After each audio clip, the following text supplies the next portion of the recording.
La prochaine fois que tu vas voir tes parents, ce week-end, pendant les vacances, pour un déjeuner, tu vas leur demander si ça va et ils vont te répondre oui. Mais ça va, ça ne veut rien dire. Ce qui est important, c'est que tu observes. Et dans cette vidéo, je vais te donner les 7 signes très concrets qui doivent t'alerter et que presque toutes les familles voient et pourtant sans réagir.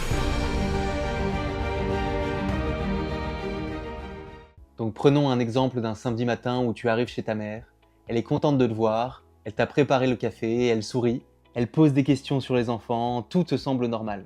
Et puis tu remarques presque par hasard que le courrier de la semaine est encore sur le paillasson, que le réfrigérateur est presque vide et que ses vêtements ne semblent pas avoir été changés depuis plusieurs jours. Elle te dit que ça va et elle a l'air sincère.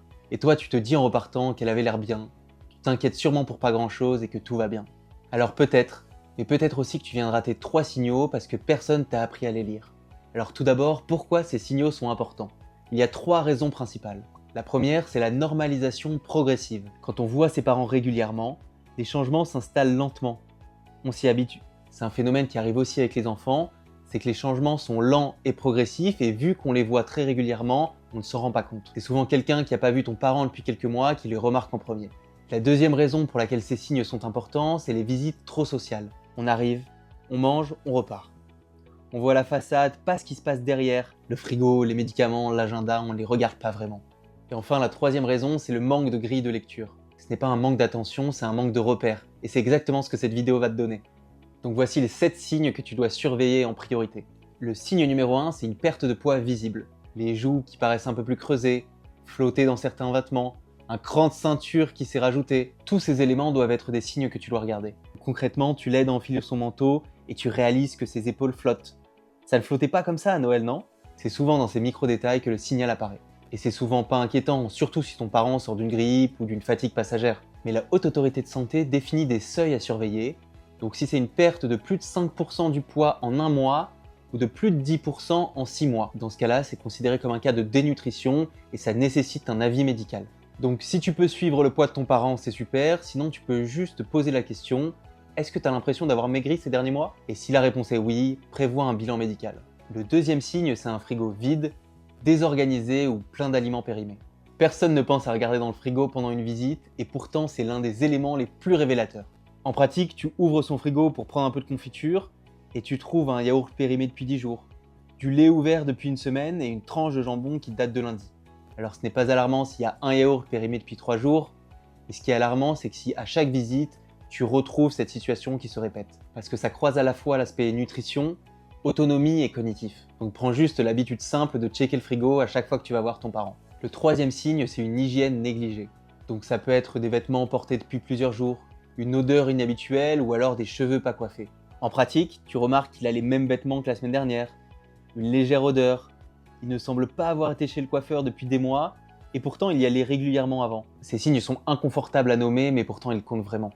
Ça peut indiquer le début d'une perte d'autonomie physique, une dépression ou un début de désorganisation des routines quotidiennes. L'INSERM mentionne ces sujets comme des marqueurs précoces à surveiller. Donc la prochaine fois, aborde le sujet en douceur, sans jamais accabler, en posant des questions. Est-ce que te laver est devenu plus difficile qu'avant? Ou alors est-ce que c'est compliqué de faire tes machines? Si c'est répété, contacte le médecin traitant, une aide à la toilette peut être mise en place. Le quatrième signe est vraiment important, ce sont les rendez-vous médicaux oubliés, refusés ou déplacés. Donc par exemple, ton parent a raté son dernier bilan sanguin sans s'en souvenir.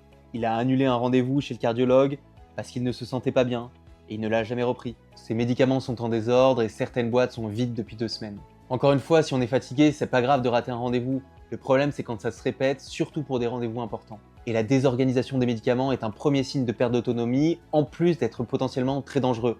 Ça peut être grave de rater une prise de médicaments, mais ça peut être encore plus grave de la doubler ou de la tripler. Ça peut signaler une désorganisation cognitive. Donc mets en place un agenda simple et visible de tous, un pilulier pour les médicaments et surtout parle-en au médecin traitant.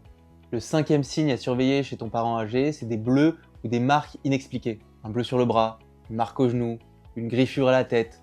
Et surtout quand tu demandes à ton parent ce qui s'est passé, il se souvient même pas.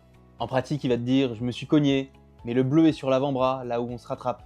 2 semaines plus tard, une égratignure sur le front et il te répond « je sais pas ». Ces marques isolées semblent anodines, mais répétées, elles sont la trace de chute que ton parent ne t'a pas signalée, soit par peur, soit par honte ou même par oubli. Et les chutes, en particulier les premières, sont les premiers facteurs d'accélération de la perte d'autonomie d'un parent.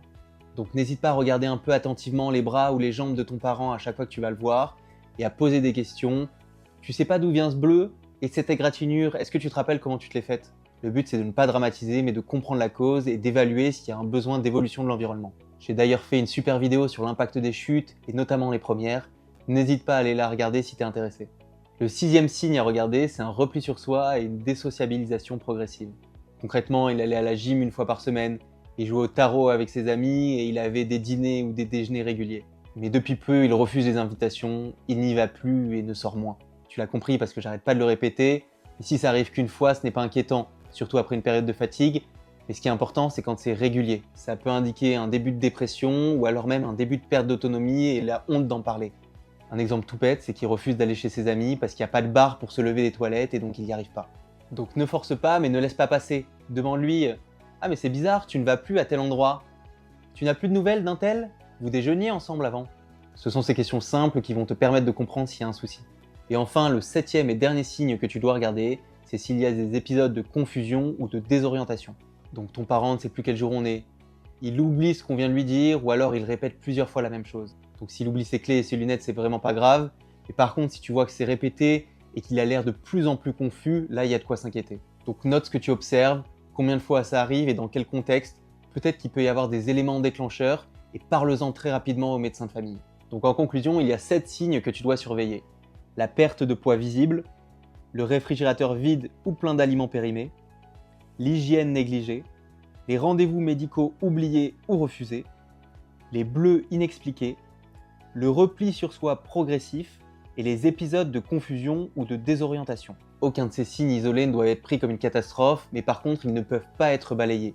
Donc n'hésite pas à en parler au médecin traitant, surtout quand il y a plusieurs signes. Ça peut permettre de désamorcer des situations qui vont devenir plus graves avec le temps.